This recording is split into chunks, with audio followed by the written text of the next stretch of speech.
இயேசு கிறிஸ்துவின் நாமத்தில் அன்பின் வாழ்த்துக்கள். இந்த நாளில் ஆண்டவர் உங்களுக்கு தருகிற வார்த்தை 1 ராஜாக்கள் அதிகாரம் 17 வசனம் 13.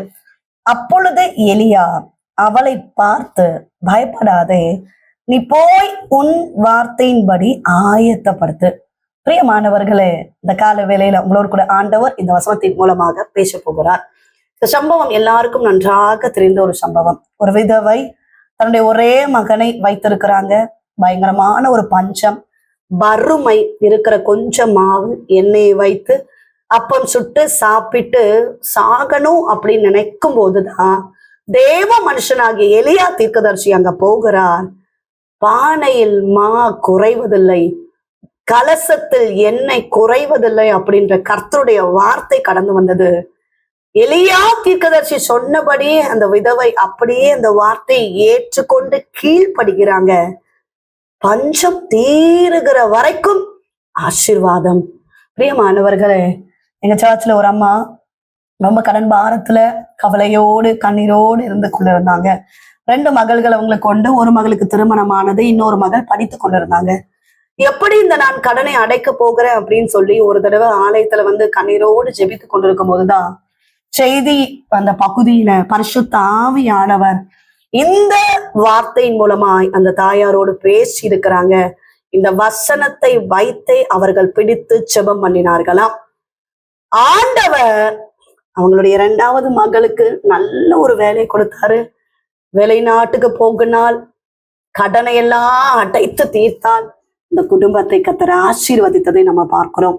பிரியமானவர்களே, கர்த்தருடைய வார்த்தை உங்களுக்கு நேராக கடந்து வந்தால் இந்த வார்த்தை விசுவாசத்தோடு ஏற்றுக்கொள்ளணும். இந்த வார்த்தையை வைத்தே நீங்கள் ஜெபம் பண்ணணும். உங்க வாழ்க்கையில் இருக்கிற பிரச்சனை நிச்சயமாக மாறும். குடும்ப சூழ்நிலை பெரியதாக இருக்கலாம், பிரச்சனை பெரியதாக இருக்கலாம். ஆனா கர்த்தர் நம்ம கிட்ட பேசுகிற தெய்வம். அவர் என்ன வார்த்தை பேசுகிறாரோ இந்த வார்த்தைக்கு நம்ம கீழ்ப்படிந்தால் அதற்கான நன்மைகள் உண்டு, ஆசீர்வாதம் உண்டு. ஜெபிப்போம். நீங்கள் நேசிக்கிறீங்க நல்ல தகப்பனே, இந்த கால வேலைக்காக நன்றி செலுத்துகிறோம். கர்த்தர் தந்த நல்ல வார்த்தைக்காக நன்றி அப்பா. பயப்படாதே என்று சொல்லி இந்த விதவையானவளுக்கு கர்த்தருடைய வார்த்தை கடந்து வந்ததப்பா. அருமையான தேவ பிள்ளைகள் தன்னுடைய குடும்பத்தை நினைத்து, கடன் பாரத்தை நினைத்து, தேவைகளை நினைத்து கண்ணீரோடு இருக்கிறாங்க. ஆண்டவர் கர்த்தர் அற்புதத்தை செய்கிறபடியினால ஸ்தோத்திரம். பலவீனங்கள் மாறட்டும் இயேசுவின் நாமத்தினால. யார் யாரெல்லாம் பலவீனத்தோடு கஷ்டப்பட்டு கொண்டிருக்கிறார்களோ கர்த்தர் அற்புதத்தையும் அதிசயங்களையும் காண பண்ணுகிறபடியினால ஸ்தோத்திரம். கர்ப்பத்தின் கனிக்காக காத்திருக்கிற பிள்ளைகளை ஆசீர்வதிங்கப்பா. கர்ப்பிணிகளை ஆசீர்வதிங்கப்பா.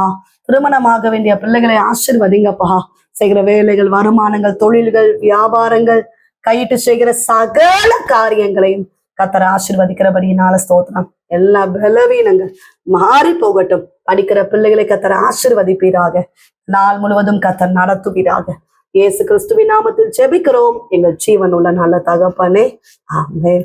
பிரியமானவர்களே, கர்த்தர் உங்களோடு பேசி இருக்கிறார். கர்த்தர் நிச்சயமா எங்க வாழ்க்கையில அற்புதங்களை செய்வார். உங்களுக்காக, உங்களுடைய ஜெப விண்ணப்பங்களுக்காக நாங்கள் ஜெபிக்கிறோம்.